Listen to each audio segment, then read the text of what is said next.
Okay, so this afternoon we're going to talk about the one and only integrated design flow. Primary topic, electrical and electronic systems. So what does it mean to have a digital flow when you're developing electrical and electronic systems? I'm going to start off by going through a few slides to explain purchasing a lot of companies in the last 15 years, building a portfolio of tools. The advantage of these tools within the Siemens Xcelerator portfolio is they're all interconnected. And I'll just quickly describe what it means to have a digitally connected flow from Siemens. I support a number of customers across Europe, aerospace and defense customers, but also high-tech companies. ASML is one of these high-tech companies. They develop the lithography that goes inside to make the silicon chips inside your smartphones. These machines are so complex that actually within the past years, they haven't been able to keep adding more people into projects. What they've had to do is transform the way they work to have a more digital transformation in their process, and that's the way they've been able to scale the complexity of their design projects without having to double, triple, quadruple the size of their design teams. So Paul van der Heijden from ASML said they can't solve problems by simply adding more engineers. I'm going to look at this little example. It's a 1990s pit stop on a Formula One. And you look at it and you think, wow, that's fantastic. The lollipop guy, he's the final safety check. How long was that? That whole process looked pretty good. Actually, it took about 7 seconds. But in a modern world, 7 seconds is a disaster when the first place and the second place is maybe only separated by 2 seconds. What can we do to really digitalize that, what was a fantastic pit stop of 7 seconds, digitalize that end-to-end process of the tasks to get it down further to give your team the business advantage? So actually 7 seconds isn't enough. Your competitors are looking to shave off time and seconds off of their pit stops. And so we need you to gain that digital advantage. So if we look at digital advantages, well, in a pit stop scenario, what are the kinds of positives? Well, if you connect the sensors with the switches, the actuators, the wheel gun, etc., then you've got digital continuity. Everyone and the system knows what's happening regardless of whether it's a wheel change or whether it's the refueling. You've got that digital thread. If we make the guns smarter, then we're eliminating manual tasks of like, first of all, getting it into place and then pressing the button to unwind and wind those bolts onto the vehicle. Again, that's eliminating manual tasks if we can make the whole process smarter. And if we can make it so that the jack drops automatically once all 4 wheels have been changed, then you're again doing some automation. You're not having to wait for individuals to finish their tasks. And that poor guy with the lollipop at the front, he's replaced by an automated traffic light system that gives him the green light. And again, that removes the manual processes, the manual checks. He's not looking left and right to see that everyone's finished their tasks. And ultimately here, it's about the digital thread and the automation that you can gain across different silos and domains when we have a digital thread. So, what are the advantages? I mean, if we use digital tools and connectivity, then we can have smooth handoff between processes. The wheel's been changed, the jack comes down, the gas has filled up the vehicle. All of these manual tasks can be removed, thus increasing the speed of the overall operation, the goal. And what can we had 7 seconds before. What if we can shave off 4 seconds, and remove the possibility of errors? That's the goal. And that's why Siemens has been investing in tools and companies over a number of years to build up their accelerator portfolio. Their accelerator portfolio is giving you, the customers, the ability to join the thread between existing design silos and different domains connect that digital thread and provide that smooth handover between different design domains. I'm the system engineer, I'm the overall architect on this product. Gurkan, he's responsible for the PCB, the multi-board design. Griff is responsible for the electrical interconnect. Alpe is responsible for the software. All of these are connected domains, as well as the mechanical. That is, domains that are connected through Xcelerator, through Teamcenter managed or Teamcenter orchestrated activities. And so the vision of Xcelerator is to provide you that same possible hope that you can also make your job faster, safer, less potential for errors. And just a reminder, this is in the 1990s. I think I said earlier, I may have even watched this race on television, thinking, wow, 7 seconds, that's pretty quick. You know, they used to show the counter, the clock. So, but what if we can get it below that? And the answer is, you can, okay? The Red Bull team, sorry McLaren, this is the Red Bull team, and you can see the counter on the screen, all that automation, all that digital thread, 1.82 seconds. They saved over 4 seconds in the end-to-end process. And we know at the weekend, I watched the Montreal Grand Prix, you know, there was sub 2 second changeovers. The best teams, the teams that won, that did really well, were real teams. They were completely, not only a good car, a great driver, it was a great pit stop, a great crew. And all together, to make your company great, it's about the connecting all these teams together, working together without silos. That's 19 of 19. So my next part of the presentation was to show you at a very high level what is Solution Link. So I talk about all the different tools, Capital for electrical and architecture and the wiring, Xpedition for the multi-board PCB design, Capital also for the harness manufacturing and technical publications. You've got Capital Networks for the network design. All these different tools come together. And Siemens has always built this ecosystem as an open ecosystem. So really, it's also about connecting with other tools within your organization. And we try to describe to customers how this flow works using what we call Solution Link, which is this application here, which shows how the different design disciplines, as I go up, the avionics design, the electronics design, the architectural work at the beginning, software development. Of course, the software is important. The electrical design flow, as well as the mechanical design flow. All of these are currently siloed domains that in many organizations that we can bring together with this digital thread. So this is describing how one thread is weaved into multiple threads. So from the original architecture, we're then creating multiple implementation threads. And I want to start off by looking at the electrical and electronic systems modeling, EE architecture. So here I have got a workflow where for a lot of our customers, the start of a design flow is actually the SysML, the system modeling tool. And this can be Teamcenter System Modeling Workbench, it can be Cameo, it can be Rhapsody.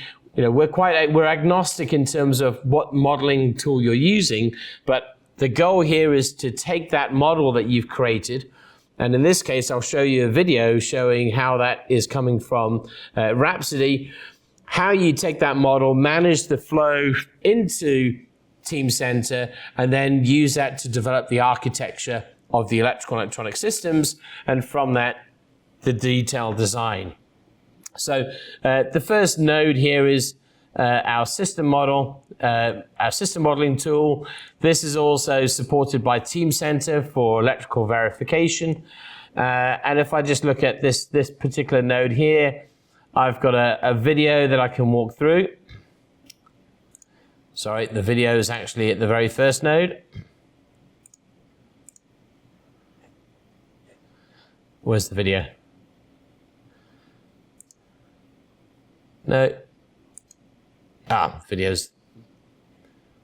That's not the video I wanted. Sorry, give me a second.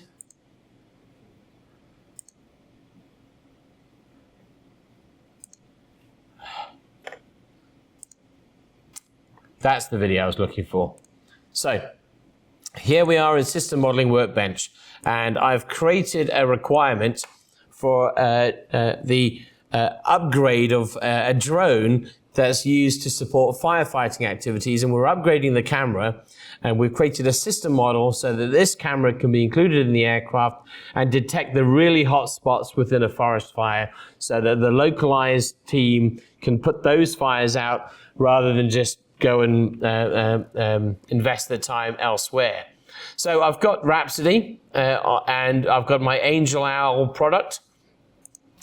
So within Rhapsody, I'm connected to Teamcenter. So as I said, our products, all our products, including our partner products like Rhapsody, are connected together. So in this case, here's Teamcenter requirements on the side.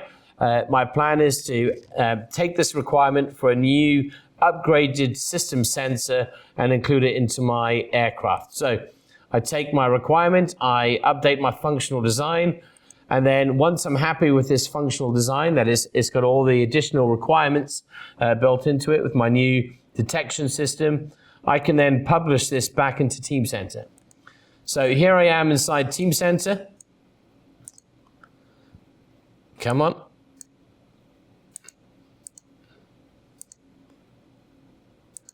Let me just pause at the right point. Here I am inside Teamcenter, so that Rhapsody model is fully contained within Teamcenter. The object within my Angel Owl project, the fire detection system is there, and what I can do here is I can use Teamcenter to create my validation test cases, really evolve my design, create my validation that I'll use later. And so here's a test case that, with this new requirement, is the camera going to detect with a sample image, as an example, that a fire has been detected. So inside Capital, so Capital is my architectural tool. So all those functions have to be incorporated into an existing aircraft. As they're incorporated into the existing aircraft, there's a need to manage those extra signals between those functions. Those PCBAs, those LRUs need to be upgraded to handle the new functions. So what I have inside Capital Systems is a mirror of the design from Rhapsody, but in a format that I can embellish. I can add additional value-added information. I can specify the data size for the communication between functions. I can specify the refresh rate, the expected RAM needed to run certain functions on a CPU. So as I build this, I can then take this and actually apply it into my existing aircraft architecture. So here I'm adding my new detection system into my aircraft architecture, and you'll see on the left-hand side, and as I press play, under the functions, I've got a number of unplaced functions. These are the new functions from the aircraft that now I want to incorporate within the system.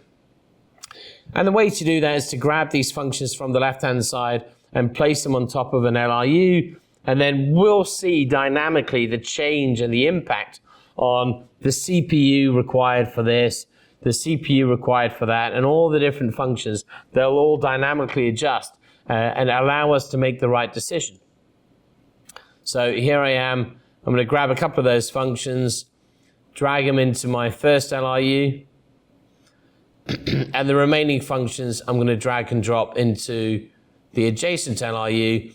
And as I've done that, I can see all the metrics, and I'm pulling these metrics out, and you can see CPU utilization, you can see bandwidth utilization, and on the bandwidth utilization, we've identified we are well exceeding over 100% on my camera Ethernet. So this new high fidelity camera is creating so much more data traffic that actually that's the bottleneck. So my design isn't so easy that I can incorporate this new camera. I need to now make some architectural changes. And the architectural change I'm going to make is I'm going to create a new connection between the camera unit and the processor, and I'm going to assign the signals belonging to that camera to the new carrier, the new network. This has resulted in the problem going away. I don't have a problem with my utilization on the network. My CPU is within tolerance. And so I've now evolved my design and considered the consequences. Of course, from that, I can now manage this process. That design is good enough. I was given the task to add that system into my aircraft. I can now respond that the task has been completed. I can create follow-on tasks. So Teamcenter is fully incorporated within Capital. In addition to that, I can publish my design documentation to go to Capital Avionics Networks. Now, all those signals need to be packed into different messages. There's potentially multiple networks and network standards in the aircraft. And so I need to know that if I am receiving a signal, that it goes through all the different networks and gateways and to its destination, processed in time to be actionable in time. So this is the kind of analysis I can perform within Capital Avionics Networks without having to wait for a physical prototype aircraft or physical hardware. So that ability is important. Another area is I can then generate my logical designs. And these logical designs are the foundation of a capital logic wiring flow. So now I've got the draft wiring design, and I can also look at the ICD. So before we've even got Gurkan developing the PCB-A, I can see what signals should be on each of those LRUs and how they should be connected within the overall wiring system. So that's the flow there. And if I then look at what else I can do, let me just go back to my my threads. Yeah, no, I keep pressing the wrong button. My digital threads. If I go to my electronics digital thread, one of the other parts of the flow is that PCBA that I had in Capital, and this is a slightly different design. We can publish a bill of functions from Capital directly into Xpedition. So here I am in Capital Systems Architect. It's an older version of Capital Systems, but here I can select on one of those what we call components, and I'm going to do a bridge out to Xpedition EDM. So EDM is connected, and so it's not a file-based transfer. This is directly talking to EDM. Once that publish has happened, if I'm the EDM engineer, I can look at my bill of functions and I can see there's an updated bill of functions from the electrical architect. Those bill of functions are now in Xpedition, and the story will continue with an Xpedition expert. But the idea is the same functions are carried forward in the digital thread. He's not having to start that PCBA without requirements. He knows the exact requirements. He knows how those requirements were partitioned between his different Xpedition projects, and now he can go ahead and start the process. So from Rhapsody, Teamcenter requirements, Teamcenter's orchestrated that flow of data from Rhapsody through Teamcenter into Capital. We had a workflow there, so Capital created tasks. I published my data. I also automatically gave Griff something to start working with his ICD, and I gave Gurkan, not quite as automatically, I had to do a bridge out, but I gave Gurkan now the template that he can use to start his multi-board Xpedition project using Xpedition System Designer. And we will continue, because I think I'm now handing over to Gurkan. Yeah. So Gurkan now will show us more on the Xpedition stuff. Burada aslında Nuri'nin getirdiği nokta itibariyle biz elektronik tasarım datalarını alıp bu akışın bir parçası olarak aslında farklı bir disiplin.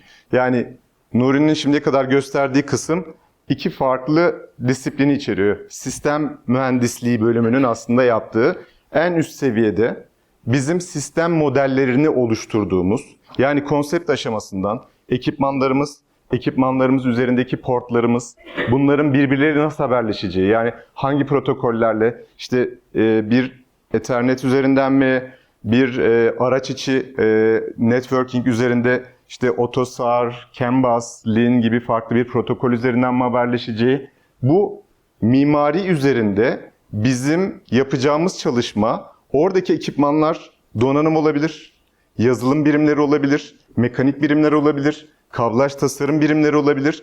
Yani o sistem modelinin üzerinde Nuri'nin gösterdiği LRU'lar ya da ekipmanlar farklı içeriklerdeki farklı yaklaşımları ve disiplinleri içeren birimler olarak düşünebilirsiniz. Buradaki PCBA kısmı dediği, yani elektronik kartların yönetilmesi için Xpedition ürün ailesi ve Xpedition'ın çevresindeki ürünlerle birlikte oluşturulmuş bir PCB tasarım akışımız var. Tabii ki bu akışın verilerin yönetilmesi, mekanikle entegrasyonu ve gelen dataların belirli kısımlarının çift yönlü olarak kullanılmasını gerektiren bir yapıda olması gerekiyor. Az önce bahsettiği gibi sistem modelleme araçlarında elde ettiğimiz genel bir şey var. Bir ekipmanımız var. Bu ekipman üzerinde yer alan portlar var. Az önceki videoda onu gösterdi. Şimdi tekrar şey yapabilirim, belki onun detayını gösterebilirim. Bill of Functions dediği aslında burada bizim Capital Systems'dan aldığımız ekipmanlarla ilgili, işte bunlar bir donanım hardware olabilir, software olabilir ya da seçtiğimiz bir ekipman, bunun üzerinde yer alan portlarımız ve onlar arasındaki burada geçen ara bağlantı carrier'larımız ya da işte haberleşme protokolleri geçen birimler. Herhangi bir ekipmanı seçiyoruz. Bunu Bridge Out opsiyonu ile Capital'dan Xpedition'ın System Designer, yani multiboard sistem tasarımı yaptığımız ortamına aktarıyoruz. Buraya aktardığımız zaman burada pek çok farklı ekipman, bunlar üzerindeki portlar ve aralarındaki bu gördüğümüz sinyalleri içeren bir data elde etmiş oluyoruz. Bu bizim PCB tasarım akışının bir başlangıç noktası. Aslında bunun gibi pek çok birimi sonradan bir araya getirerek bir kartı ya da multiboard dediğimiz kartları bir sistem modelinin içerisindeki ekipmanlar olarak tasarlamaya başladığımız adıma geçmiş oluyoruz. Bu bize bir girdi olarak sistem tasarımından gelen bir bilgi olarak düşünebilirsiniz. Bu bilgiler şu an PDF ile ya da işte Visio gibi farklı ürünler aracılığıyla oluşturup sistem mühendisliği birimleri tarafından alt birimlere aktarılan datalar. Şirketiniz içerisinde bu tür akışlarda bunlar yönetiliyor olabilir ama bu yapı daha çok bunu model üzerinden yöneteceğiniz Model Based System Engineering dediğimiz yapının bir konsepti olarak işleyen bir mekanizmayı ortaya çıkarıyor. Daha sonra işte bu datalardan hareketle az önce söylediğim gibi multiboard dediğimiz bu mimariyi oluşturmaya başlıyoruz. Şimdi burada elde ettiğimiz bu datalardan bizim aslında elektronik sistem tasarımında, yani PCB tasarımda ihtiyaç duyduğumuz bazı dataları da kablaj ortamına çıktı olarak sağlayabileceğimiz bir yapı ortaya çıkıyor. Bu ICD denilen Interface Control Document dediğimiz ekipman, yine ekipman üzerindeki sinyalleri oluşturduğumuz bir yapı. Yani aslında PCB'nin tamamını bir ekipman olarak kablaj tasarımı için Capital ortamına geri import edeceğimiz bir yapı sağlanmış durumda. Yani az önce ne yaptık? Sistem model aracından Xpedition'a data aktardık. Şimdi de Xpedition'dan Capital'a bu veriyi nasıl aktarıyoruz? Ona bakalım. Şimdi burası bizim Xpedition System Designer, yani şematik tasarım için, multiboard şematik tasarım için geliştirilen ortamımız.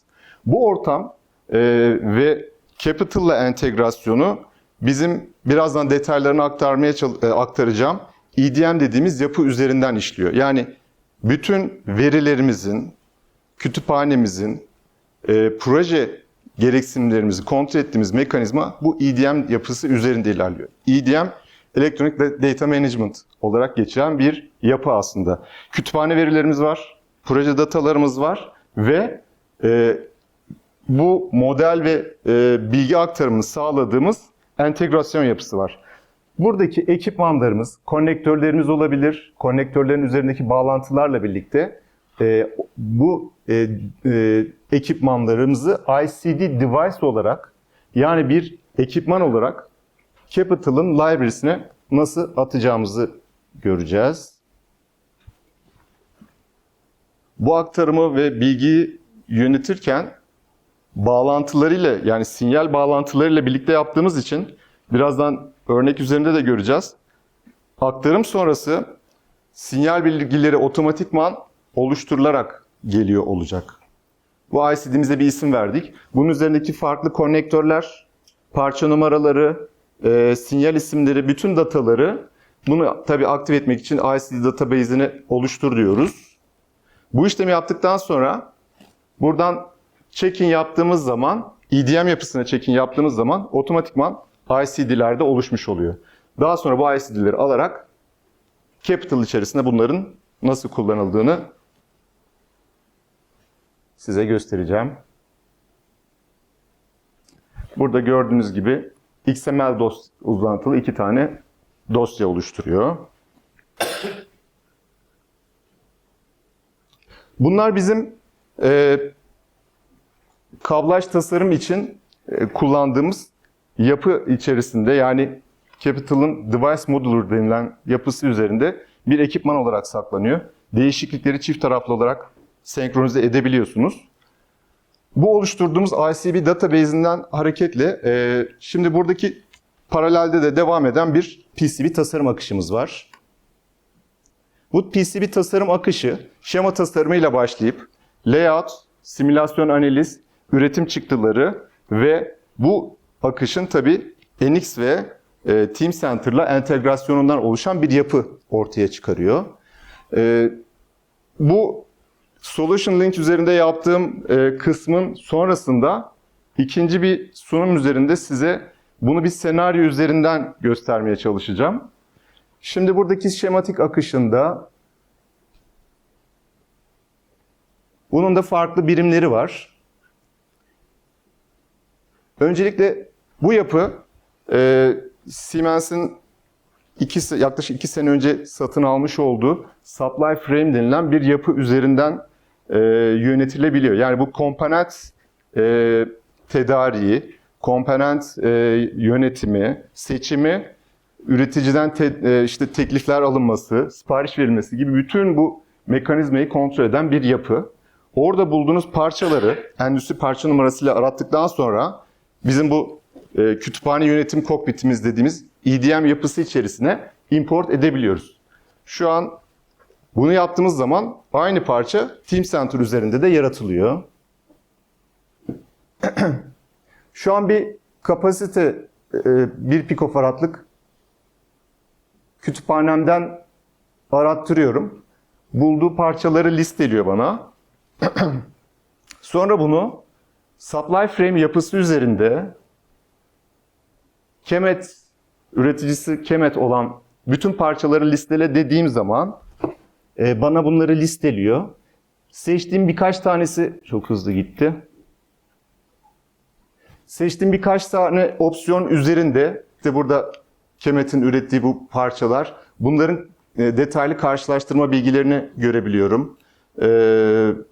İşte uzunluk, yükseklik, bütün detay, datasheet'te yer alan bütün bilgilerle bunları karşılaştırabiliyorum. Bu karşılaştırma sonrasında bunlarla ilgili farklı alternatif şeyleri varsa bunları da görüyorum. Farklı üreticilerin, işte Arrow'un ve diğer farklı üreticilerin parçalarını da görüyorum. Datasheet'lerini görebiliyorum.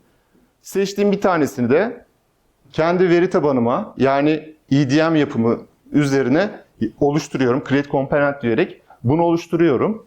Bir parça numarası veriyorum.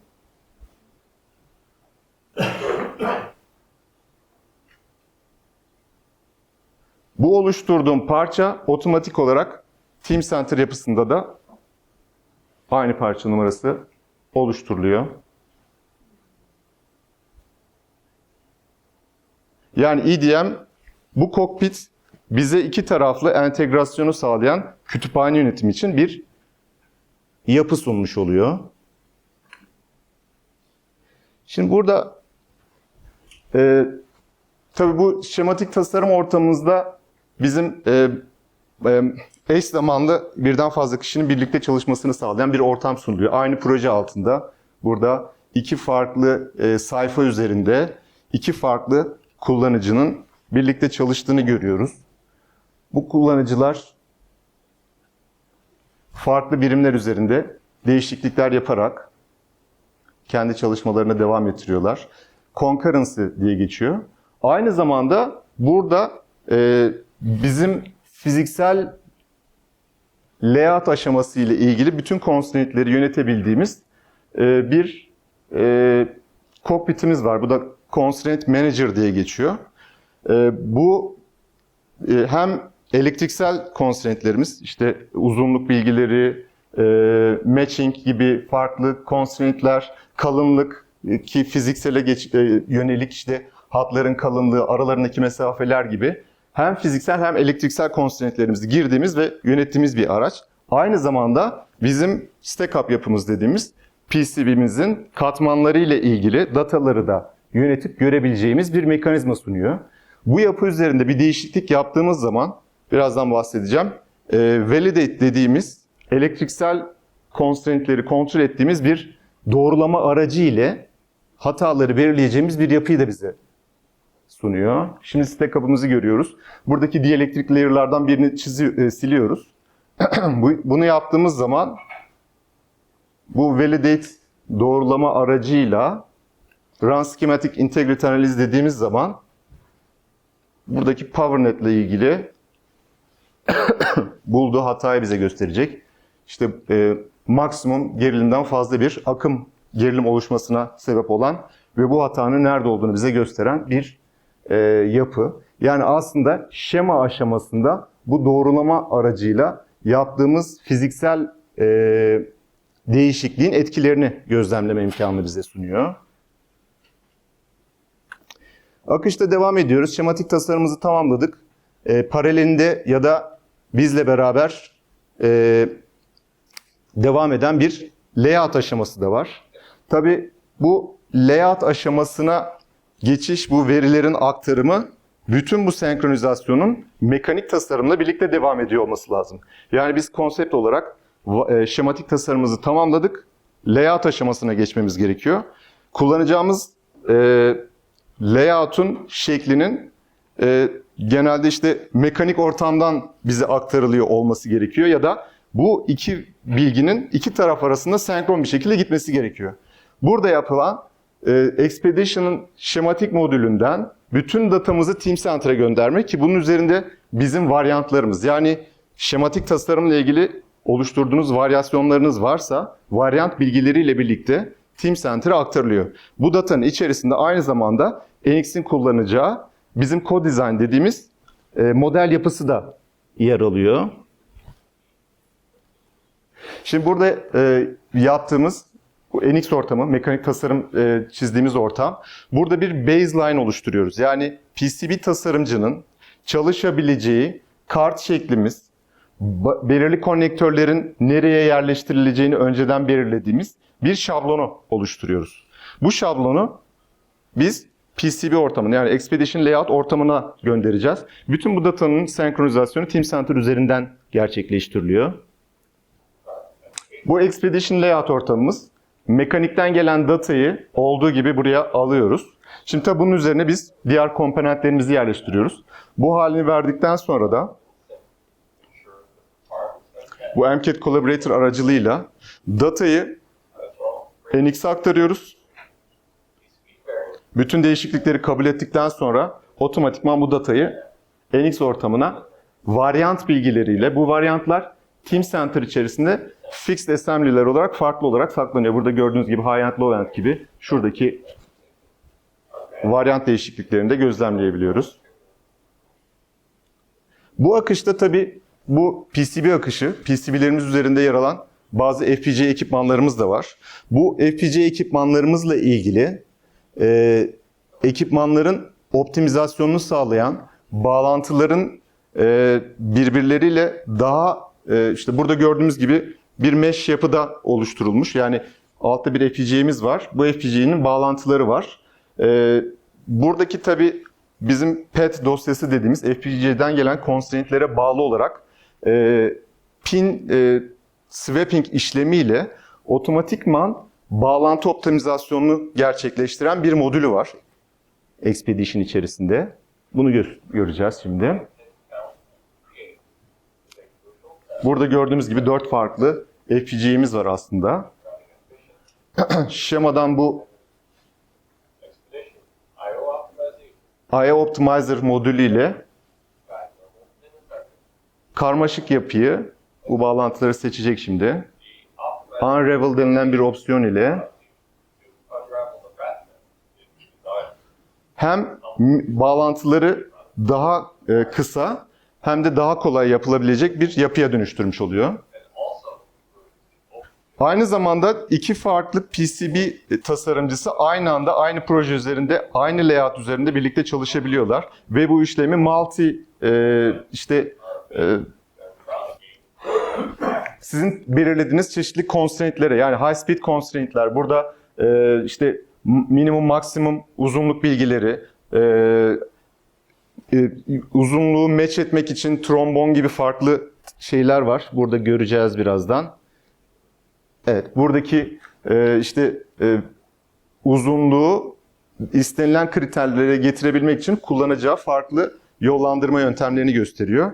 Burada sketch routing dediğimiz özellik ile birden fazla hattı seçip aynı anda yollandırmasını sağlayan bir yapıyla gerçekleştiriyoruz bunu. Ve bu iki kullanıcı aynı anda aynı proje üzerinde birlikte çalışabiliyorlar. Şurada gördüğümüz gibi match etmek için istenilen uzunluk ve hat uzunluğu ve elde edilen uzunluğu, yani real ve istenilen değer ve real length bilgilerini görerek bunu sağlıyoruz. Tasarımımızı belli bir noktaya getirdik. Burada artık bunun doğrulanması ile ilgili bir şeyler yapmamız gerekiyor. Joe sabah sunumda bahsetti. Burada şu an alfa aşamasında olan ama önümüzdeki yani yakın süreçte ürünleştirip entegre bir şekilde kullanabileceğiniz gereksinimler ile buradaki Hyperlinks'te elde ettiğiniz tasarım kurallarının uygunluğunu test edeceğiniz bir entegrasyon da sağlanıyor. Yani buradaki tasarım, analiz ve simülasyon araçları aslında bize farklı noktalarda opsiyonlar sunuyor. Bu Hyperlinks denilen ürün ailesiyle sağlanılan simülasyon araçları. Bunlardan bir tanesi DRC dediğimiz Electrical Rule Checking işlemi sağlayan bir yapı aslında. Fizikselden çok tanımladığınız bazı kurallara, kriterlere uygunluğu test eden bir mekanizma. Doğrudan bu Xpedition içerisinden koşturabileceğiniz bir mekanizma. Az önce söylediğim gibi Teamcenter'daki requirement'lara bağlayıp yaptığınız tasarım sonucunun doğrudan Teamcenter'da pass-fail diye senkronize edilmesini de sağlayacak bir yapıya dönüşüyor. Bundan sonra SIPI aşamasına gelecek ama önce şu kısmı görelim.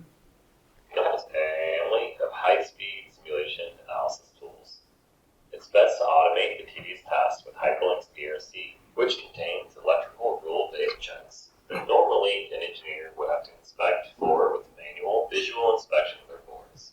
After passing your automated rule checks, move on to hyperlinks. Bir önceki kısımda şu an şeye geldi, SIPI kısmına geldi.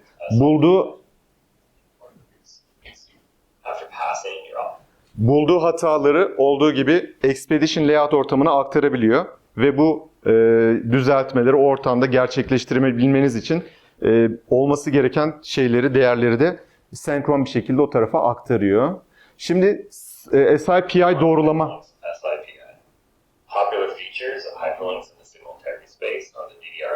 Yani kartımızın doğrulamasını yapmaya çalışıyoruz şu anda.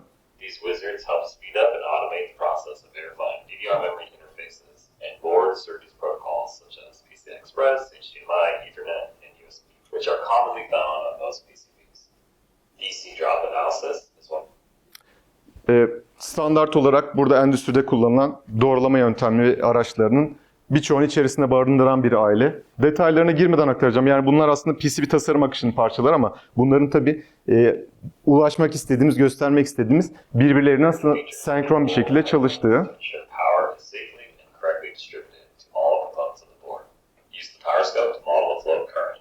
voltage on your board. Bu da Power Integrity modülü. 3D EM electrical models with our full wave solver, one of the many features of our Hyperlink's advanced solver tool. These 3D Burada da 3 boyutlu field sorrow dediğimiz yapıyla 3 boyutlu olarak elektromanyetik alan analizi gerçekleştiriyoruz. All models ensure accurate simulation and modeling of the PCB, giving the best idea of performance before prototyping. Hyperlinks allows for final electrical simulation and verification of your board before fabrication. Değerimizin doğrulamasını yaptık. Doğru çalıştığını entegre bir şekilde yaptık ve artık üretime yönelik çıktıları oluşturmamız gerekiyor. Bunun için bu yapının tabii ki bizim malzeme listesi gibi, mekanik model gibi bütün bu yapının üretim datalarıyla birlikte PLM aracı üzerinden yönetilmesi gerekiyor. Designs must be analyzed not only for electrical behavior but also for manufacturability. Xpedition and Valor combine to provide powerful analysis. Üretime geçmeden önce kritik noktalardan bir tanesi de üreteceğimiz dataların üretilebilirliğinin kontrol edilmesi. Bunu farklı araçlarla sağlıyoruz. Design for SMD, Design for Test ve Design for Manufacturing dediğimiz Valor ürün ailesinin bu taraftaki işte entegre modülleriyle Xpedition içerisindeki. Environment, so designs can be done right the first time. Design for assembly ensures that part placement will work for production. Analysis can be done multiple times throughout the design cycle and should be done as part of placement approval before routing begins. This analysis can help avoid wasted time later on. Design for fabrication checks are focused on the bare board. They identify areas where the PCB design violates manufacturing capabilities and also indicate areas that may lead to low yield or yield failures. Valor supports all design technologies from FR4 to Flex with more than 900 checks. The time and resource cost of repair for failures due to an incorrect component, placement issue, or faulty solder joint can be a huge setback. Xpedition and Valor provide the tools to fully prepare the design for production and ensure the highest product quality. Tasarımımızı tamamladık. Bunların üretilebilirliğini kontrol ettik. Artık üretim çıktılarımızı üretip bunu PLM araçlarıyla entegre etmemiz gerekiyor.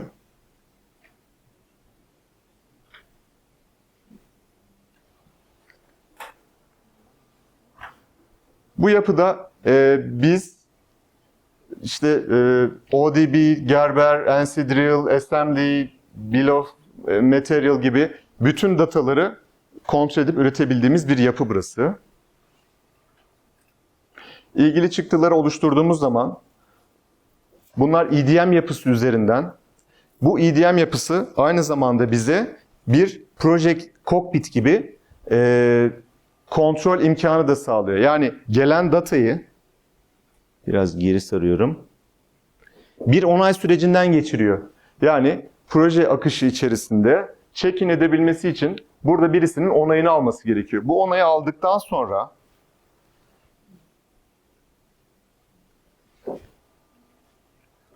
ilgili kişinin onayı alındıktan sonra önce bu onayı istedik.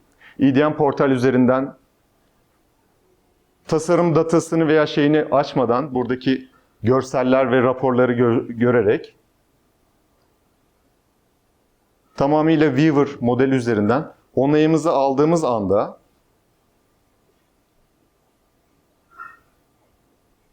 otomatikman bununla ilgili PCBA dosyası dediğimiz yani üretim datalarının tamamı Teamcenter yapısı üzerine aktarılıyor.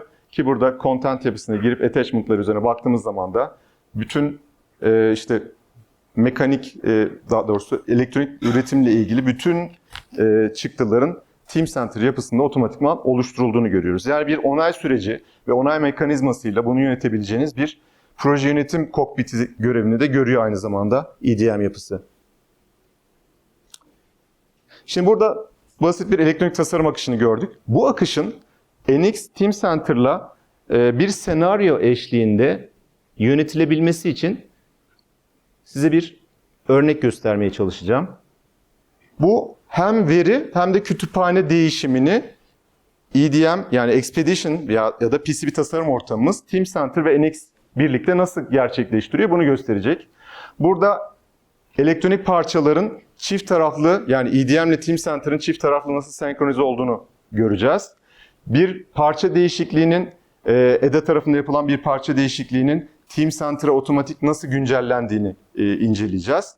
Alternatif bir paket seçtiğimiz durumda bunun NX tarafında nasıl güncellendiğini inceleyip sonrasında bu değişikliğin yani model değişikliğinin NX ile Xpedition arasında nasıl haberleştirildiğini bir akış ile sizlere anlatmaya çalışacağım. Öncelikle bir kütüphane senkronizasyon sürecimiz var. Burada bir parçamız var. Bu endüstri parça numarasıyla internetten ya da supply frame'den bulup EDM yapısına aktardığımız bir parçamız. Öncelikle bunu Teamcenter'a senkronize ediyoruz. Bu senkronizasyon işlemini buradaki örnekte manuel nasıl gerçekleştirdiğimizi gösteriyor. Ama bu arka planda her gün ya da işte sizin belirlediğiniz periyotlarda otomatikman gerçekleştirilen bir işlem olarak da çalışmakta.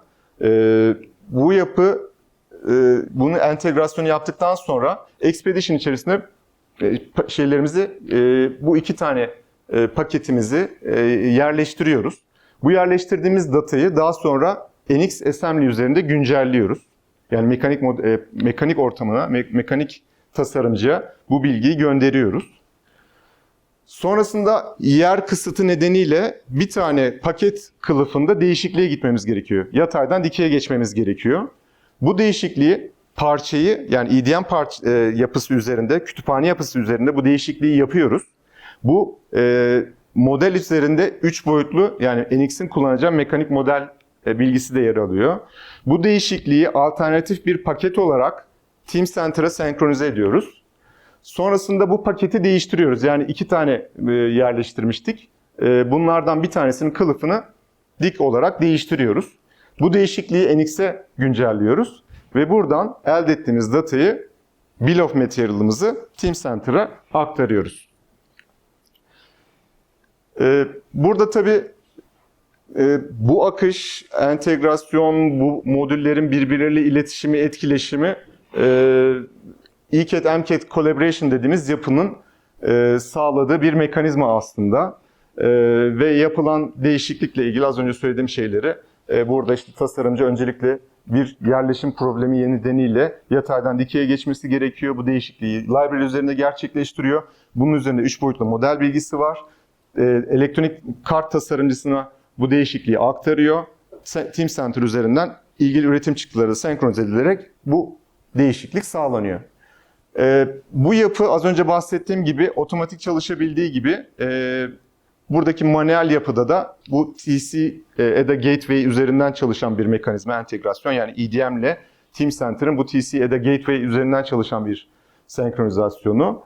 Bulduğumuz parçayı gelin hep birlikte izleyelim. Nasıl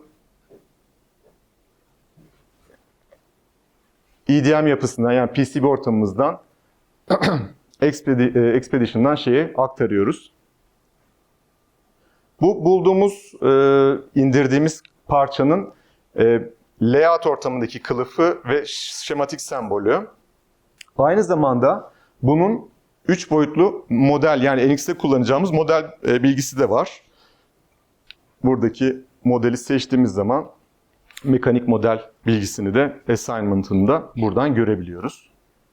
Aynı zamanda model assignment report'tan atanan farklı alternatifleri ve hangi modeli kullanacağını şu an 263 RA modelini kullanıyoruz. Production Library üzerinde bu işte EBSD diye bir library'mizi kullanıyoruz. Ve bu parça şu anda bu library'de 65.01.11.23 olarak yer alıyor. Bu senkronizasyonu EDM portal üzerinde şu an manuel olarak nasıl gerçekleştirdiğini gösterecek. Dediğim gibi bu otomatik olarak yapılan da bir şey. Run diyerek Teamcenter'la EDM yapısını yani kütüphaneleri senkronize ettik şu anda. Teamcenter'a geçiyoruz. Bunun üzerinde bilgileri incelediğimiz zaman NX'in kullanacağı mekanik model bilgisinin de yer aldığını göreceğiz. UG Master olarak NX'in kullanacağım model bilgisi de var burada. Devam ediyoruz.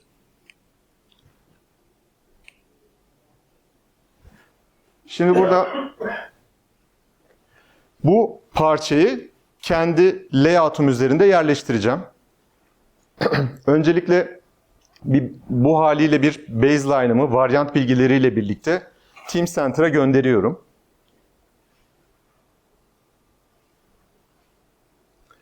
Burada Teamcenter'a aktaracak bütün veriler iki farklı varyant bilgisiyle birlikte görülüyor. Check-in yapıyorum yani Teamcenter ortamına. Şu an Teamcenter içerisinde bu varyant bilgileriyle birlikte bunları görebiliyorum.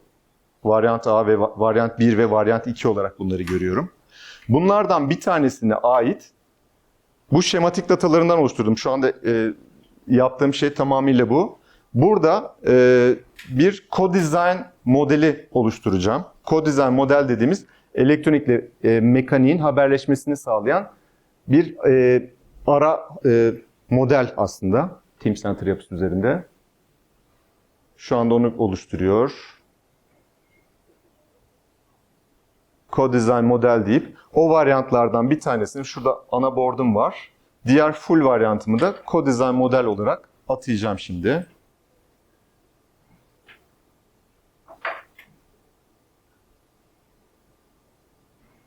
Varyant full'ümü seçiyorum. Ve onun buraya co-design modeli eklendiğini göreceğim. Bu yapıya eklendi. Şimdi Teamcenter üzerinde bu modeli oluşturdum. Peki bu modelin içeriğinde ne var? Bunu öncelikle Xpedition'da yerleştirip sonrasında mekanik model üzerinde yani NX üzerinde modelleyeceğim.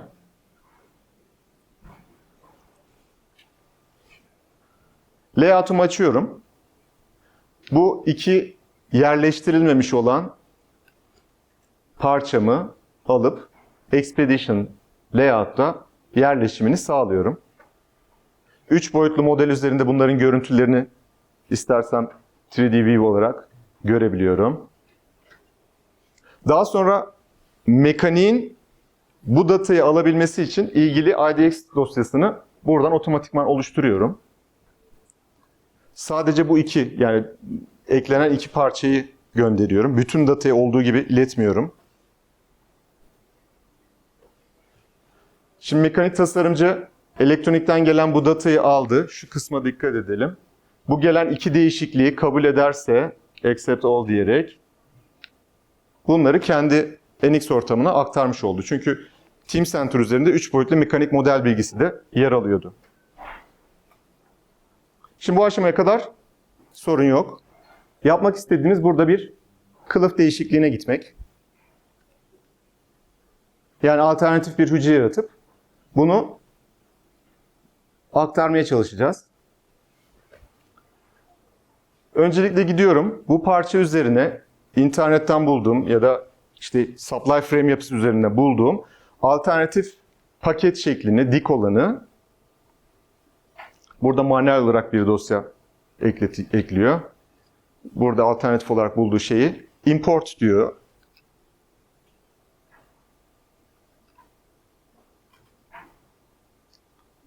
Bu şekilde bir 3 boyutlu model bu. Bunu import ediyor. EDM yapısını import ettik. Şu anda yaptığımız sadece bizim elektronik tasarım ortamındaki library cockpit'imize bu bilgiyi import etmek oldu. Tabii bu yaptığımız değişiklik üzerinde mekanik model bilgisi de yer alıyor. Bunu Teamcenter'a aktarmamız ve NX içerisinde kullanmamız gerekecek. 20 aktarıyoruz ama Teamcenter'da da bir daha aktarıyoruz. Neden ikisi? EDM bizim cockpit'imiz. Elektronik parça bilgilerini tuttuğumuz. Bunu Teamcenter'la senkron bir şekilde çalıştırıyoruz. Yani elektronik ortamın kullanabilmesi için EDM yapısı üzerinde saklanıyor ya. Yani Xpedition library yapısı üzerinde saklanıyor. EDM o library yapısını kontrol eden mekanizma.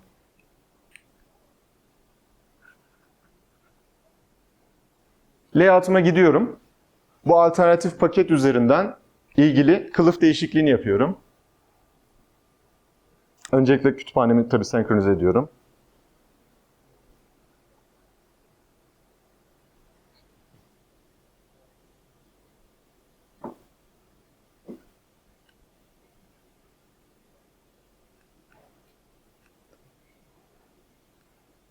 Teamcenter, bu az önce yaptığımız işlem, bunu geçiyorum. Az önceki manuel süreci yapıyoruz ve senkron ediyoruz. Şimdi layout ortamında değişikliği yapalım. Paketin üzerine gidiyoruz.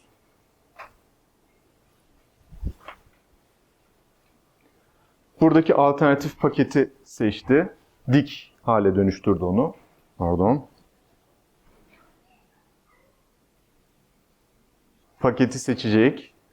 Bunun alternatif kılıfını seçecek. Dik hale dönüştürdü. 3 boyutlu olarak bunu görebiliyoruz. Daha sonra sadece bu değişiklik bilgisini NX'e aktarıyoruz.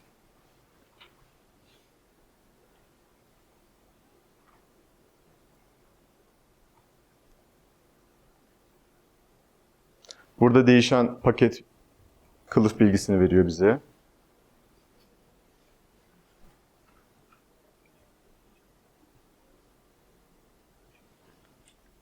Bu değişiklik Teamcenter üzerinden oluyor ve NX kullanıcısı burada read PCB dediği zaman o ilgili datayı okuyacak şimdi.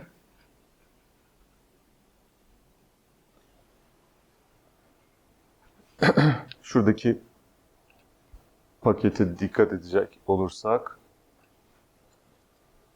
Okey. Datayı okuduk. Değişikliği kabul ettik. Ve kılıfın bu şekilde değiştiğini buradan görebiliyoruz. Tüm bu yapı aslında bizi elektronik tasarım sürecinde Xpedition yapısının NX, Teamcenter ile birlikte nasıl entegre olduğunu, öncesinde de size aslında Capital'la sistem modelleme araçlarının nasıl etkileşimle veri haberleşmesini sağladığını gösteren bir yapıdaydı. Ben sözü Griff'e bırakıyorum. My name is Griff Jones. I'm a pre-sales solutions consultant for Capital at Siemens. As my colleague Nuri mentioned earlier on, prior to working at Siemens, my background is in motorsport and Formula One. Spent 6 years working for Mercedes Formula One team, and then spent a year and a half working for Mahindra in Formula E before somehow ending up at Siemens. And yeah, I'm going to talk to you today about the platform interactive flow with Capital. So my colleagues have spoken to you about how the systems architecture then feeds into everything else downstream. So Gurkan has talked through the PCB design. Nuri's talked to you about how the systems architecture gets developed, and then all that gets passed into Capital. So we'll start at the electrical subsystem design. So this is where we'll have the ICDs will have been defined initially by Capital Systems, and then they'll be finalized in Xpedition, and then they'll make their way down into Capital to then be used directly on the schematic design. So we want to create the electrical subsystem design. The first step is to create a new schematic for us to work with. So we'll take a look at that first. And because we're in the ecosystem, we're using Teamcenter. We're going to use Teamcenter Active Workspace inside Capital to create a new logical design for us to complete. So inside Capital, I connect to Teamcenter, and I can open Active Workspace. I then navigate to the item in Teamcenter, so assuming this has already been created, I can select on my design item in Teamcenter, and then I can add this to my Capital project. So I click Add Here, and then I choose the type of design I want to create. In this instance, it's a logical design. Hit Create, and then that's now been added to my Capital project. And I've got properties which then link it back to Teamcenter so that the two are fully in sync. So you saw Teamcenter Interactive Workspace been opened in Capital, and then we created a new logical schematic from Teamcenter. And then this enables Teamcenter to be the single source of truth. The electrical isn't by itself, it's all integrated into the full company PLM system. So we've created a new logical schematic. Now we need to populate it. So the ICD that's being created by Gurkan, we're going to place that directly on our schematic design. We're going to simulate what would happen if that ICD was updated, and we'll use our design rule checks to make sure that we don't miss anything. And we'll then create some multi-cores and add shields and shield drains, because we're now starting to consider how these will be connected together in a harness in the aircraft in this case. So if I go into my logical design here, so I've created this pitot sensors ICD design here. So this is my empty schematic in Capital. I've not got anything placed yet, but I have got some ICDs associated to this design already. I've got my cockpit analog to CAN device. I've got my pitot port sensor also allocated. I've got one more sensor which I know I need to set the applicability for. So these ICDs have been brought in from Xpedition, and now I'm going to edit them to set them applicable for this design I'm working on. So you can see the pitot port sensor here is applicable to my aerospace functional project and my pitot sensors ICD design. The same for the cockpit on an analog to CAN, and you can see that these are unplaced on this design. So now I'm going to do the same for my starboard sensor. So I go to applicability, I want my aerospace sandbox.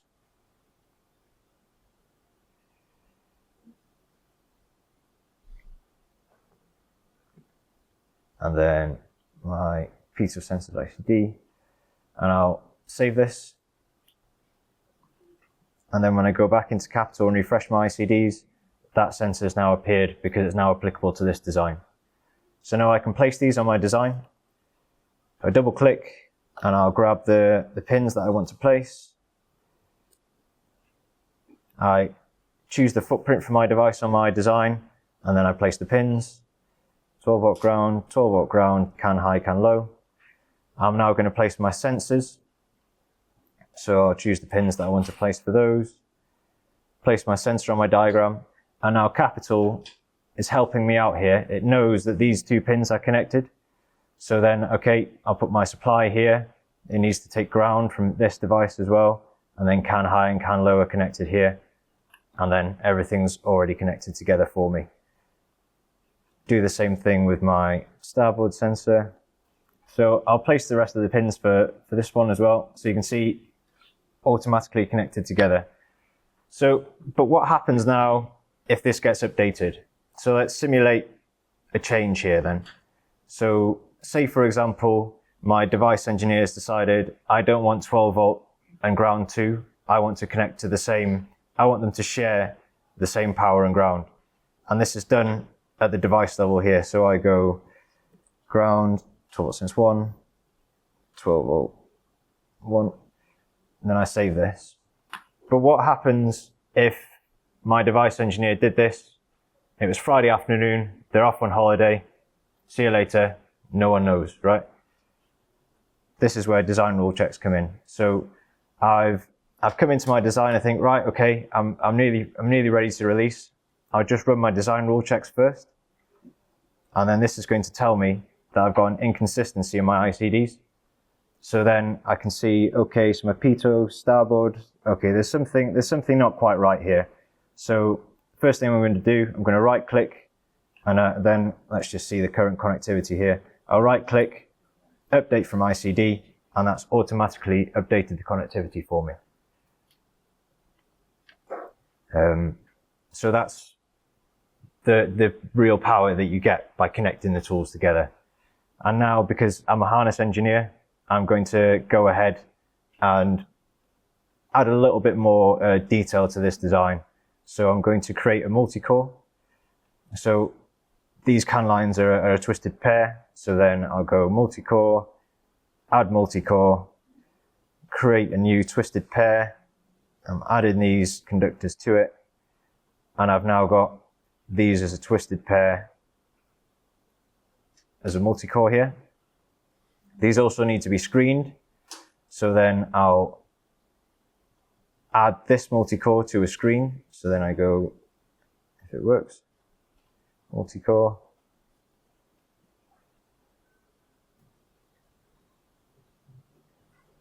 There we go, add multi-core. So I'm adding these to a new oval multi-core. So these are now screened. And then I can place additional pins on this device. So I can go click on the device and press P. I'll place my shield ground.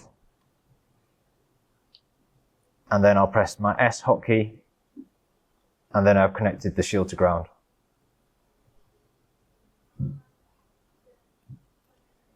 So then we've seen us set the ICD applicability in Capital Device Modeler. That then became available for us to place. We then placed that design, placed the ICD on the Capital design.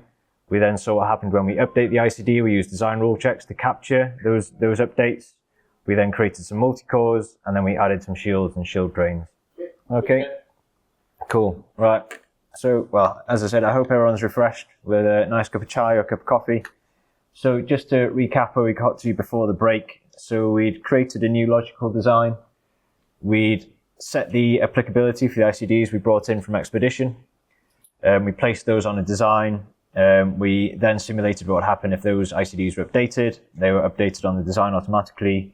We then created some multi-cores and added some shields and drains. And in short, all of this comes together to make sure that you've got correct by construction designs so you can get things right first time. So that's the electrical subsystem design. But in order to be able to continue and develop the designs, you need a rich component library, as you do with your PCBs. So I'm going to show you a Capital Component Manager. I'll just launch it in the background while I'm going through this slide. So we're going to take a look at how components are modeled in Capital Library, how we model devices and their footprints. We're also going to take a look at connectors, back shells, cavity plugs and terminals, and see how we can build in intelligence into the component library, which then turn into intelligence and automation later on down the line. There's Capital Component Manager. So if I search for a device in Capital Component Manager, so if I look for my analog to CAN device, which we have already placed on a design. So this is our analog to CAN device here. And then what this looks like in the library, we've got the base tab here with just basic description, number of pins. We've got different types of devices that we can model in the library. So this, for example, is a device, but you can model fixtures for form board, grommets, splices, wires. Everything gets modeled in the library. Yeah, so we've got this device. It's got these pins here, and they're named as you can see in this left column. These pins have got different attributes. So for example, the CAN pins are terminated internally. So we've noted that here. But one of the most important things here is the footprint. So the footprint is what this device looks like to a harness. So we can see there are two military connectors, D3H999 connectors here, which you can connect the device with. So if we take a look at one of these connectors, so then this connector has also got some additional information, like it's got a face view symbol. It will have housing information, which is basically all the components which are associated to that connector. So it's got three associated back shells, and it's got an associated terminal and a cavity plug. So by populating here, we're telling Capital, if you use this connector, these are all the components that can come with it. And then if we take a look at this terminal, this terminal will accept these different types of wire. So it'll accept 22 gauge, 24 gauge, and 26 gauge wire. So we're really building layers of intelligence into the models, which then we'll be able to use in the designs in Capital. And also, this will then link to Teamcenter as well. So you can synchronize your component library from Teamcenter to Capital. And there are certain levels of detail that each are interested in. So Teamcenter, you have your high-level metadata, part number, etc. In Capital, you've then got this much more detailed, granular level of everything that you need to use it on a design. So we've just taken a very quick look at the component library, the relationships between components. We've seen that a device can have a footprint. So we've got the connectors which that device has on it. And then we've seen inside the connector, you have your back shells, cavity plugs, and terminals. And as I mentioned, this will all enable automation and remove errors downstream, which we'll see in the next step. So we've taken our ICDs into our subsystem design. We've updated our component library, and now the next step is to develop a wiring design. So here we're going to turn the nets that were basically the connections between the devices into physical wires. We'll then take a look at how we can use library parts in Capital.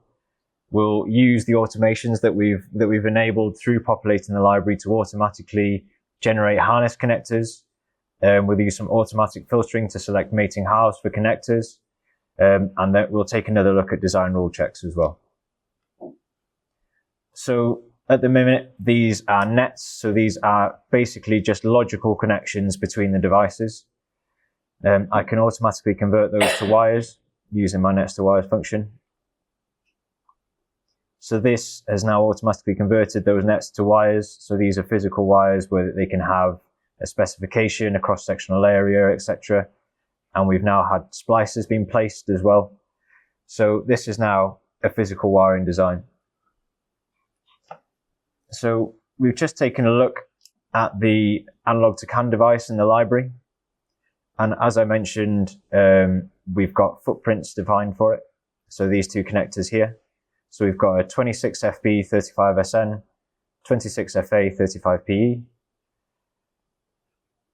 If I right click on this device and say generate harness connectors, it then looks at the library part and selects the correct connector and automatically places it on my design. So by going to the trouble and the effort of updating my library, making sure it's accurate, you then get those benefits downstream. The same is also true for my pitot sensors. So I can then go generate harness connectors, and the correct specification of connector is added onto that device.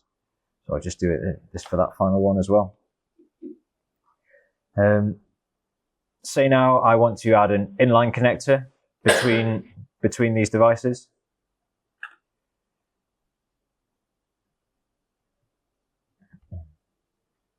So then I'll place an inline, and I'll select the part number for this one here. So then Capital is already filtered, so it says, right, I need at least 4 pins for this connector. So then I want to add an additional search term, so I want a D38999 connector. Do a search, and I'll select this one. And now I want to select the part for the mating half. And because it knows the connector that it's mated to, it's added the filter automatically, so I can only select the correct mating half for that connector. So again, ensuring that you're getting things correct first time. Okay. Yeah. So next, I want to assign some library parts to my wires. So if I select all my conductors here, select my library part, I want 55A 24 gauge. So I've now set all my wires to be 24 gauge, and then I'll do the same with my multi-cores as well. Select the library parts for these. Search, and then I'll make this a 26 gauge twisted pair. I'll just assign each of them quickly. So now I've got my devices, have all got part numbers, My conductors have all got part numbers. I'm looking quite good. My design's starting to get quite mature.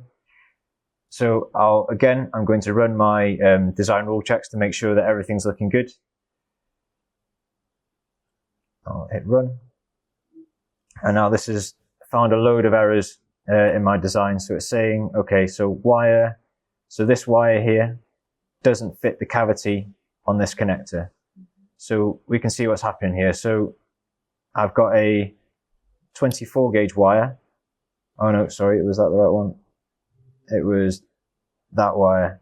So I've got a 26 gauge wire here. And this connector, if I see single wire fits cavity, will only accept 22 and 24 gauge. So actually, the wire that was selected here isn't compatible. So I either need to change my connector or change the wire, but I've caught it early, right? So it doesn't go any further than here, so I can update that. Additionally, I've got another error here, which says that this connector is a receptacle, but it doesn't have a receptacle part number selected. So if I check the part number here, this is actually a plug connector, but I've wrongly associated it to a receptacle on the design. So this is actually a custom check that I've created because I want to make sure that all my designs are consistent. So Capital has got all of these design rule checks available out of the box. So you can check these, you can uncheck them, and you can use them in specific situations. So in your project settings, project preferences, checks, you can say if they run on save, they run in the background, or when you change release levels. So say if you go from draft to released, it'll automatically run the design rule checks and it will stop a design from being released if it fails any checks. But as I've said, I've created a custom DRC. So I've written some logic in Java using the API that's provided, and I've written a bit of logic to say if the part number that's applied to the connector doesn't match the graphic, then that's an error. So as well as the rich DRCs that come with Capital, you can also create your own. So we've taken a look at converting the logical diagram into a physical wiring diagram. So we've used nets to wires to automatically convert the nets to wires. We've seen how library parts are used in Capital Logic. We've automatically generated harness connectors using the intelligence we've built into the library. We used some automatic filtering to select correct mating part numbers. And we've also taken another look at design rule checks and also custom design rule checks. So again, all of this comes down to helping to reduce design time and eliminate errors.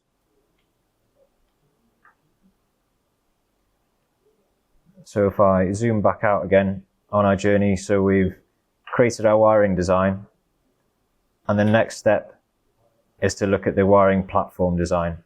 So we've created our schematic here, but how does this fit into the overall product that we're trying to build? How does this integrate into the aircraft in this instance that we're designing? So with electrical wiring platform design, we'll introduce the role of the topology abstraction, and then we'll associate the schematic designs with the topology. We'll reconcile inline connectors, apply routing constraints, and then finally we'll use Insight to compare the cost, the impact of the layout change on cost. So we'll compare two different topologies and see how it impacts cost. So if you first introduce the role of the topology, so you've created your schematic diagram here, but then how do you decide which wires are bundled into which harness? That can be quite a manual and quite a long process.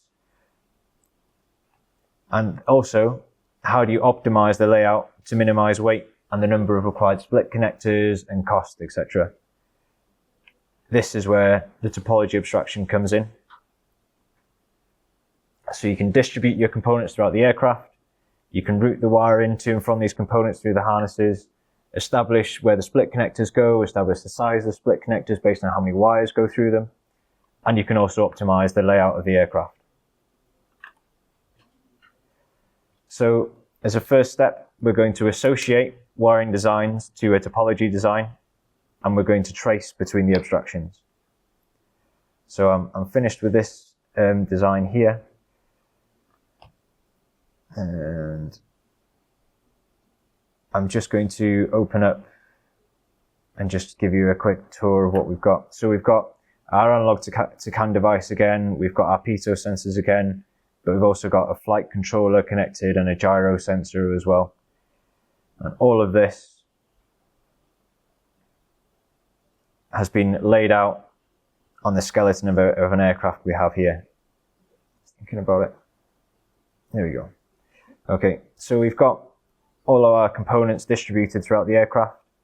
So we've got the flight controller, we've got the analog to CAN device, we've got a gyro sensor and a pitot sensors. So the first thing to do is to associate the wiring designs. Before that though, you can see that we've got all of our devices here and all of our harnesses then connect them together. So we've got a rear cockpit harness here, a mid fuselage harness here, a battery DC harness here. But if you see the slots here, that these are all grayed out because these devices exist on the diagram but aren't associated to a wiring diagram. So when we associate them, these are now all colored in. So these are now associated to our schematic. So I can go to my flight controller, for example, and say, show physical source. And I'll say I want to see it on my nose sensors wiring diagram.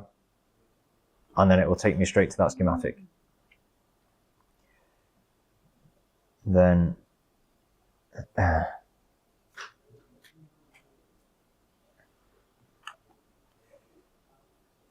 if I take a look at my gyro sensor, for example, and I want to see, okay, where does this exist on my topology? I can hit trace.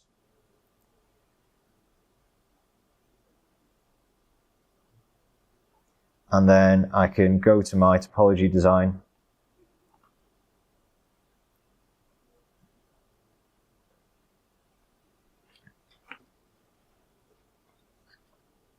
And it will follow it through to my topology. So the schematic and the topology are both linked together closely. Okay. Yeah, so we can see now that Capital has also routed wires throughout the bundles here. So this harness here has now got wires in it. Capital's understood that my analog to CAN device is connected to my pitot starboard device and has routed the wires through here. So then I can now go ahead and place my inline connectors in my topology and then push those inline connectors to my schematic. And I'm also going to apply some routing constraints. So I can say, for example, if I don't want data to be routed down a certain route, I can inhibit that, which you're going to see in a second. And then as a final step, I'm going to back annotate my harness attributes into the schematic designs. So if I go to my design here, I can see that not all of my wires have been routed through these harnesses here. So I want to understand what's happening here. So I'll click on these and go show physical source. Go to my nose sensors wiring. So I can see that these wires are between these two connectors here. So P5 and P6. And then if I go into my topology here, I might have to restart Capital. There we go. I can see P5 and P6 here, but there are two routes for these wires to take. They can either go up through here or down through the bottom here. So if I select these and use my routing assistant, Capital has recognized that these wires can go through either of these routes. But say, for example, if I take a look back at my design here, so these wires have got properties on them. So they've got a signal type of CAN1. So if I say that I don't want CAN1 to be routed through this top section of the harness here, I can apply a rule to it. So I can go properties, rules. I can say routing, route by attribute / property. Don't route conductors with attribute property matching. Property signal type. Value CAN1. So then when I refresh and then use my routing assistant again, it's only giving me one route, because Capital knows that it's not allowed to route those CAN signals through this top section here. So then I'm happy with that. I want to place that inline connector.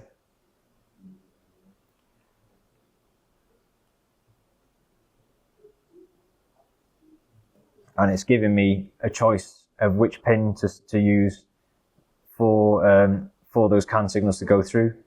In this case, I'm going to change this. I'm going to say I want to go in pin 7 and pin 8 and hit OK. And there we go. So that inline connector has been pushed into my schematic design, and it split this, this CAN bus up, so that now when I go back into my topology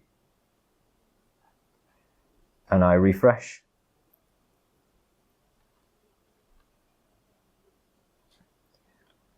I've now got all of my wires have been routed, and now I can do my final step, which is to back annotate my harness attributes back into my schematic.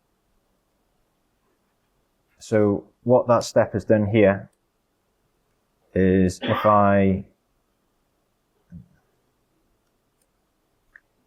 check this wire, for example, it's in the rear cockpit harness, and then this wire is in the mid fuselage harness. So it's back annotated those into my schematic designs, which I can then use to synchronize with my harness. So we've pushed the inline connectors from the topology into the schematic.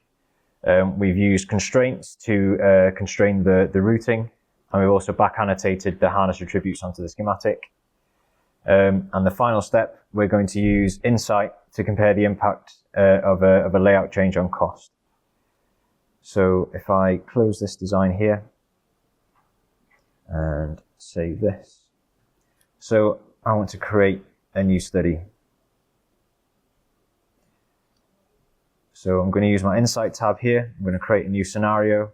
So I want to do some harness weight optimization, and I'm going to evaluate the flight control position. Okay. So to start off with, I want to take a snapshot of what this design looks like now. So this is my base, and then I'm going to modify this design slightly. So I'm going to move my flight controller from my mid fuselage into my cockpit. Connect this back up to this harness here. And then if I take a look at my harness metrics here, I can see that I've got different measures here. So I've got cost, I've got the number of components that I've used, I've got the total lengths of wire used, I've got the total weights. So I'll take a snapshot of this now in the new state. So this is new. And then I'll go to my study and I want to compare base with new. I'll go to my harness metrics and I'll look at cost. And you can see that the green dot here is the new. So it looks like I've reduced the cost of my mid fuselage harness, but it doesn't look to have appeared to increase anything else. So I've reduced my component count. I've reduced the total length of wire that I use. I've reduced the weight. So actually, by moving this flight controller into the cockpit, I've worked out very quickly that I've managed to save some cost, save some weight. So that's a beneficial change. However, that's going to break my demo if I leave it there. So I'm going to move it back. So if I go back here then, so we've seen how we can use the Insight tool to compare the impact of a layout change on cost, so you can quickly evaluate the different configurations of your aircraft or the product that you're designing. And all of this enables you to optimize the full aircraft installation, because you've got the visibility of the whole design right in front of you, and they're synchronized between the two design domains. Okay. So we've created our wiring design. We've optimized it in our wiring platform design. The next step is to integrate this into our mechanical environment. So I'm going to open up NX here. So I've got my electrical assembly loaded. And I've got this harness here partially routed. So you can see here I've got a few connectors placed, but I've got some devices that have some connectors, that haven't been placed here yet. So this is only partially routed at the moment. Yeah. So I'm going to use Capital to help me finish off this job now.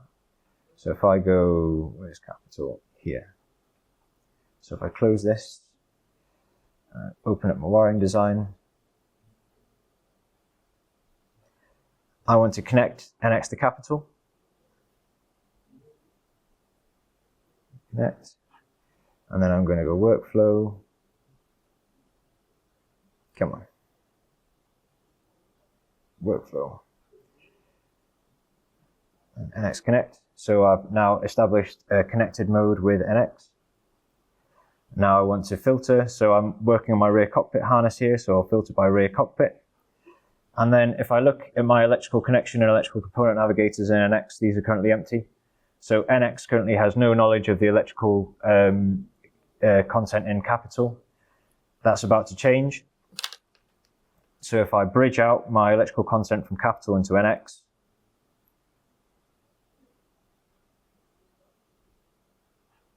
okay, so you can see this is now populated. I've now got my my connectors that have come in. So I've got P7 here. So you see I'll click on P7 in NX, it highlights P7 here, also highlights P7 here. If I click on P5 in Capital, that then highlights P5 in NX. So these two are connected, but you can see that not everything is fully synchronized. I've still got some red circles here. So I need to associate those to Capital. So I need to, I'll expand my NX window and I'll remove these because I don't need them. Yes. So I've got my pitot connect sensors either side here. So I've got this one here and this one on my starboard side. I'm going to associate those. So I'm going to go manual assign my starboard pitot. Do the same thing for the port pitot, manual assign. There we go. So these are now both associated. And I've also brought in from Capital the part number of the connector that should go onto those devices. So pitot starboard needs this 26FA35P, same thing for the port. So with my pitot starboard sensor here, if I click here and I can go place, and it automatically places the connector on the device. Do the same thing on this side. I'll go place, and I've automatically placed the connector. And I'm just going to quickly update the attributes. So refdes, this is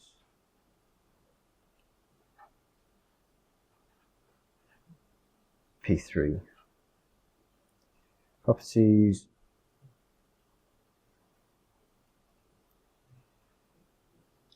refdes, this is P3.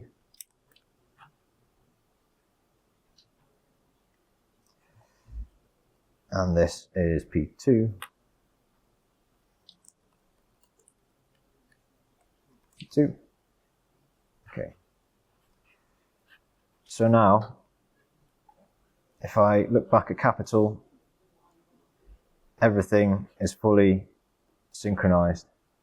So P2 is associated and P3 is associated. Cool. So as you can see, I've still not fully routed this harness. So I'm going to use the data from Capital to help me do that. So I'm going to use display to show the rat's nest of where things connect together. So I can see that this connector also needs to connect here and here. So let me go ahead and do that quite quickly. So then I'm going to go to my spline path. I want to branch off from here, go through this support, connect to this connector. Okay. Then same on this side, spline path, branch off from the harness here, and then I'll go through these supports, and I'll connect to this connector. And okay. So now that's now fully routed. I now need to place my splices. So again, I can use Capital to help me do this. So I can see that splice SP1 and SP2 need to be placed. So these need to go between connector P5, P2, and P3. So I'm going to be a little bit lazy and I'm just going to throw them somewhere in the middle because I'm going to get Capital Harness to place them correctly for me later on. So I'll place these splices in the center here. Now everything is all associated, and then I can route my wires, and it'll give me representative bundle thicknesses as well in NX. Yeah. So you've just seen us connect Capital to NX. We imported electrical data from Capital into NX. We associated the pre-existing connectors. We then used automation to place the connectors on the devices, on the pitot sensors either side of the nose. We used display to help us route the harnesses. We then cross-highlighted between NX and Capital to roughly place the splices. As Nuri mentioned, we're going to place those correctly in harness later on, and then we auto-routed the wiring. So as you can see, it blurs the lines between electrical and mechanical, and it really helps to break down silos and remove manual steps in your process. So if we now jump back up from the mechanical thread back into electrical, so we've, let me just go to a different view. So we've positioned the LRUs, placed the connectors, and created the preliminary harness routes. We've also got the electrical harness design here, and both of these end up at the electrical harness design step here.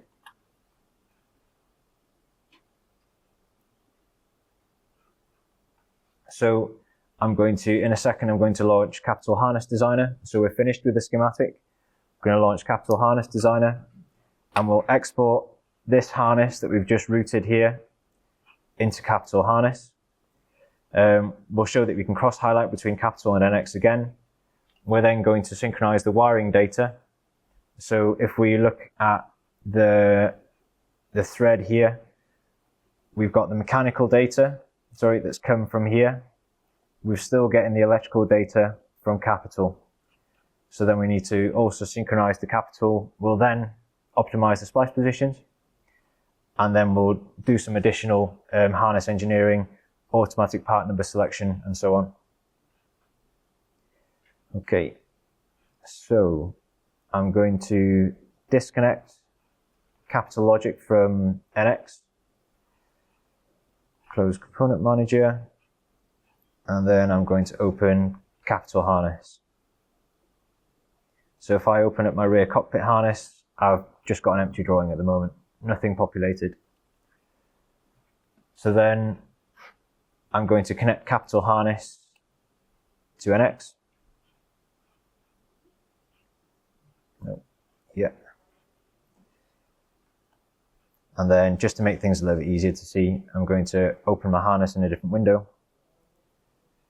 So this is the harness we've just routed.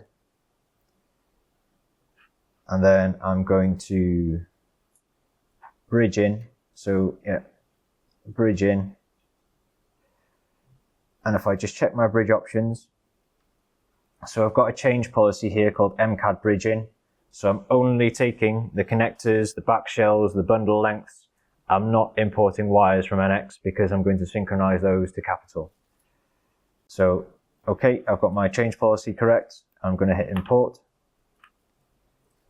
And Capital has taken this harness that we've routed in NX and flattened it out. So I've got this preview here, so I can coarsely manipulate the harness if I want. I'm happy, to be honest. It looks like it fits in the border. Everything looks okay. Hit process.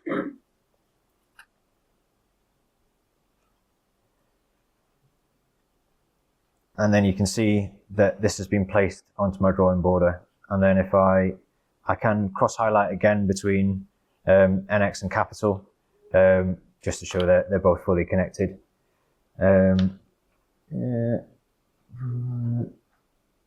Yeah, okay. So I've now brought in my geometry from NX.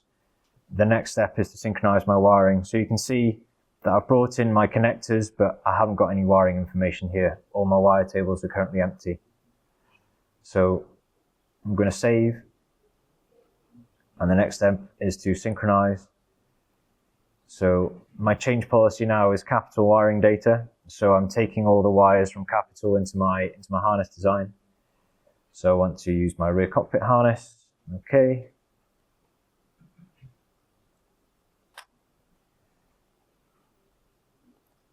And now you can see that these wire tables are populated.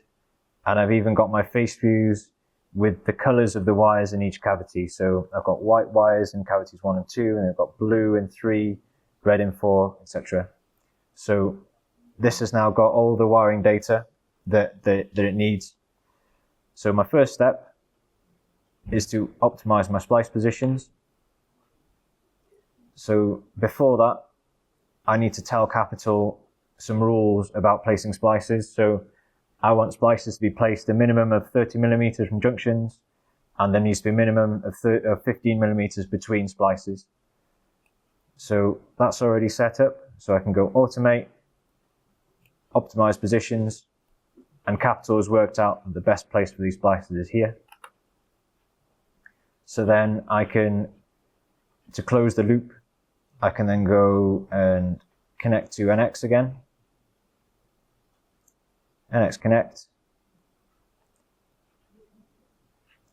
And we can see at the moment these splices are in the middle of this harness here, but if I then go bridge out, you can see that the splices have been repositioned. And then I can reassociate everything, reroute. My splices have been positioned to match their locations in Capital. So now NX is up to date with Capital, and for example, now if I go back into my assembly, I can check to see if these splices are in sensible locations. So they're not too bad, to be honest. If this splice was over here, maybe I'd decide to move it because it'd be close to this support, but actually everything looks okay in my 3D environment, so we're all good there. And also, actually, one more thing.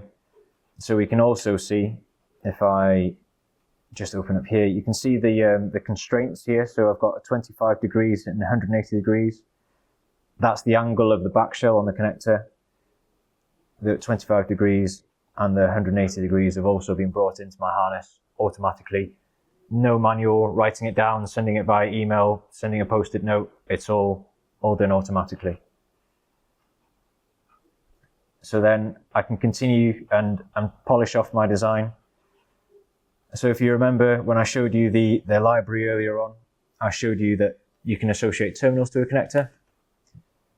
That's where this now makes more sense, because you can see I've got my wire tables here. If I go part select cavity components, it's automatically gone to my library, checked the spec of wire that's there, found the terminal applicable for that spec of wire, and populated. And for every empty cavity, it's put a plug in there. And if I look at P3 here, for example, oh no, P2 actually, sorry, because it's here. So if I check the library part in P2, I can look at my housing data. I can see that the terminal 58360 is placed, and my cavity plug 22.2 have also been placed.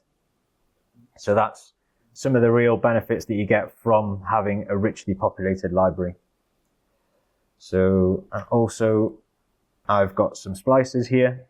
So these currently don't have part numbers associated, but I can automatically select the correct splice part numbers based on the cross-section of wires that are in those splices. So again, more automation. And then if I look at my bill of materials here, so say I want to pass on to my purchasing department an accurate bill of materials, you can see here that at the moment I've not got a quantity or length for my wires, but I can go calculate wire/multicore length, and that's calculated the total amount of wire that I need to purchase to build this harness. So that's then pretty much from syncing from NX, then syncing from Capital, then using the automations. I've just completed my harness design. So you've seen me connect NX to Capital. We flattened the NX model that we developed into Capital. We cross-highlighted between Capital and NX. We synchronized the Capital wiring data to bring in the wiring information. We then optimized the splice positions, and we updated them in the NX model as well. And we also did some harness engineering and automatic part selection. So again, those automations really increase productivity and accuracy. So you can spend your time doing meaningful design work, not trawling through data sheets and checking which terminals we need to use for each wire spec, etc. And because we're all in an integrated ecosystem, we can now release this design to Teamcenter. So I've not got a live Teamcenter connection, but so this will be a video. So you'll see me publish a completed design from Capital to Teamcenter. This will then kick off a workflow inside Teamcenter. That will prompt you to select someone to review the design. And then once the design's been approved, it will then be released.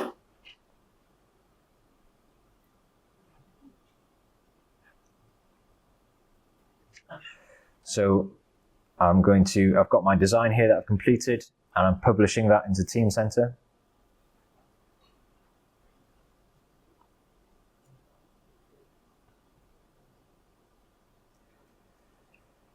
And that's automatically kicked off the workflow in the background. So I've now got an item in my inbox to select the sign-off team. So then I need to add a reviewer. In this case, Pete is my reviewer. Hit add. And then I complete that section of the workflow. And then when Pete logs into his Teamcenter client, he can see that he's got an item in his inbox that he needs to perform a sign-off. And then, because we've used Capital and NX connected together, the design's obviously going to be 100% correct from the start, so we can just approve it. And releasing it in Teamcenter has also updated the release status in Capital as well. So we've got the synchronization between the Capital change management process and the Teamcenter change management process as well. So you can see in that short video that we've published the design to Teamcenter, we've seen how we can design workflows that can automatically be prompted by actions from Capital. We then selected a reviewer to check the design for release, and then that design was released in Teamcenter and its status was updated in Capital. So your electrical is integrated fully into your company-wide processes. Electrical no longer sits on its own in a silo. It's integrated into the full company. So that's the electrical harness design there. And because I've not got a Teamcenter instance, I've not been able to show this, but I'll show you a video of how Teamcenter can orchestrate the whole process of the wiring into NX and then NX into harness.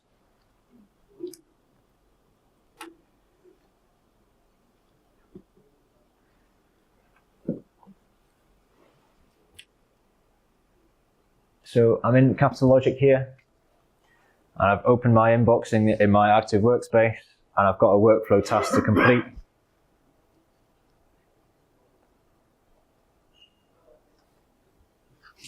So then I've got this action here to update the wiring design. So I'm going to go in, I've finished my wiring design. let's say for example, and then I want to go in and then I'll say wiring design is now complete.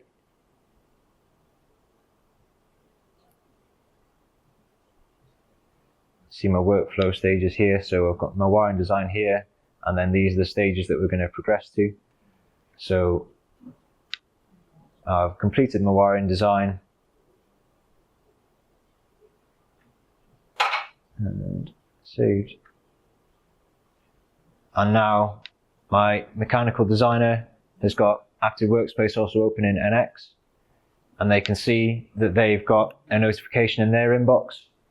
So they've got their mechanical routing to complete now. So they then need to start their mechanical workflow task. So from Teamcenter, from the workflow item, I can go straight to the item that I need to update.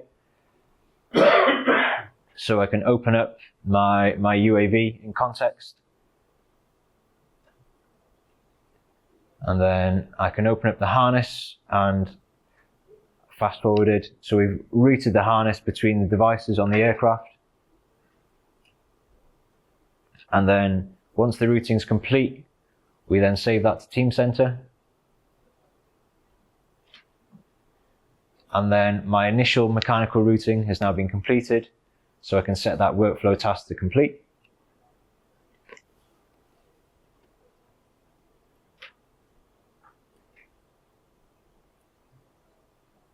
And then in Capital Harness Designer, I'm going to open up my Teamcenter Active Workspace again. So I can see that I've got an item in my inbox. And I need to create a harness design for the harness that's just been completed in NX, or just been initially routed in NX, sorry. So I select the data, and by selecting the output from NX here, that automatically enables the context sensitive buttons in the top here. So then I can bridge this directly into my harness design from Teamcenter.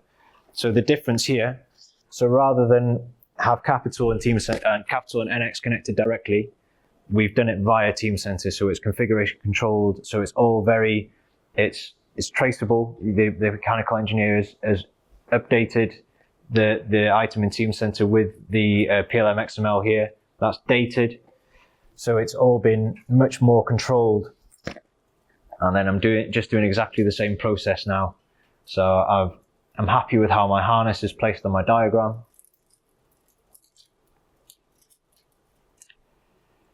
That's all good.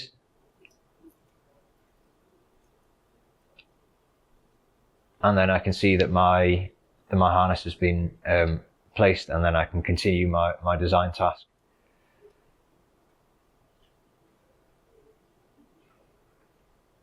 And then once I'm finished, I can then go back to the workflow and then mark this as complete.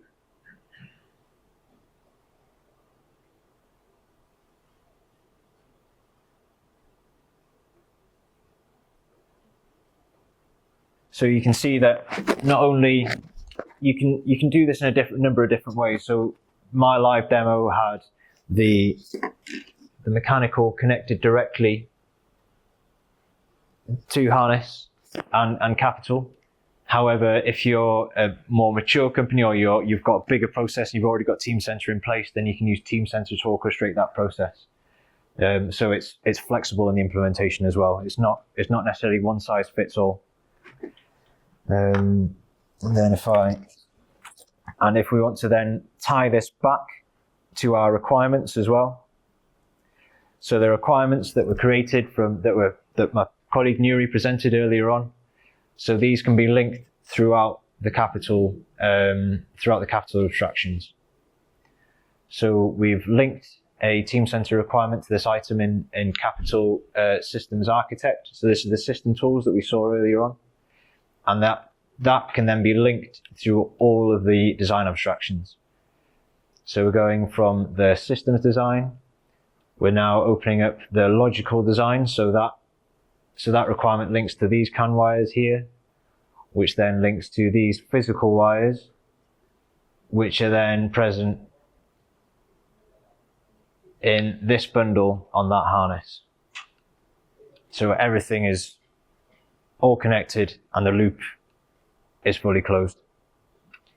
And from Teamcenter, so say if you're not a Capital user, but you want to interrogate the design and see how things have been implemented, we can use Capital EE Reporter and launch it from Teamcenter. So I've got my requirement here, and then I can see the relationships, and I want to see, okay, I want to see what this looks like in reality. And this URL will take me to my Capital Enterprise Reporter. I'll log in with my credentials, and then I can see a web view of the design, and I can interrogate the design from there. And you can see, yeah, you can see all the details here. So this isn't, that isn't just a, that's not just a PDF.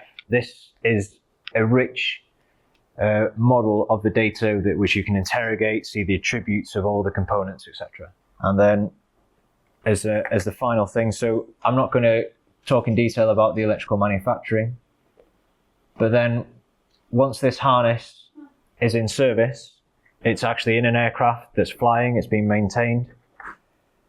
We can use Capital Publisher to produce smart service documentation.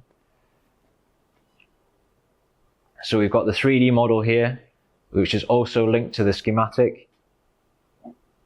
And we can cross-highlight between everything, and we can build schematics on the fly. So we're investigating this actuator here. So we've clicked on this connector, we've clicked build, and then we can dynamically continue to build the schematic, and it looks into the Capital wiring database and enables you to interrogate that wiring data, and then cross highlight back again to the mechanical face view of it. So this for a service technician is going to be much easier to use than a big PDF booklet. And this takes all the data that you've produced in NX, in Capital, and it keeps it as rich data. It's not being flattened out into images and text in a service manual.